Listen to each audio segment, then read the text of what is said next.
تطبيق ميسة، تطبيق محمله مليون مستخدم. عارف بقى صور البنات اللي موجودة هنا جاية منين؟ بيتم شراء الصور ديت عن طريق تطبيقات القروض. أي بنت بتخش على تطبيق للقروض من أي دولة بتخش، بياخدوا منها صورها وفيديوهاتها، لأنهم بيقولولها طلبوا منها صورتها الشخصية وصورة البطاقة بتاعتها. فلما بتخش بياخدوا منها كل الصور، بعد كده يبيعوا الصور ديت بقى لتطبيقات التعارف والشات.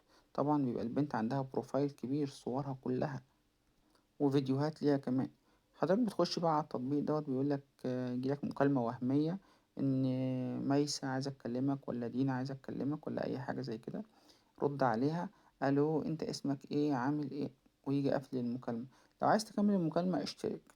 طبعا تضطر تدفع اشتراك عشان تكلم ميسة. طبعا ميسة متبقاش موجودة، دي مجرد فيديو بنضحك عليك بيه بس. حضرتك خش بقى هتلاقي فيه بنات تانية كتير، واي بنت ممكن تكلمها. هتكلم معاك شات عادي وانت مش عارف هو شات بقى كتابة او شات بالصوت. لكن عشان تفتح معاها لايف، دي بيبقى بنات مخصوصة موجودين في التطبيق وسعرهم اغلى من كده، عشان تبقى فاتحة معاك لايف ليك انت لوحدك او ليك وغيرك. طبعا التطبيقات كلها نصب في نصب. كل الرجالة لازم يخشوا باشتراك، وكل البنات بيخشوا فور فري، لان البنت هي اللي بتشقط الراجل، مش الراجل اللي بيشقط البنت. الدنيا معكوسة هنا في التطبيق.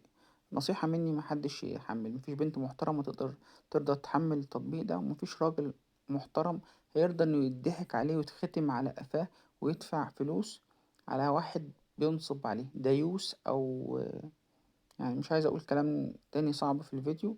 آه يعني ملوش لازمة. فربنا يستر علينا وعليكم يا رب، وما اتمناش ان حد منكم يحمل التطبيق ده.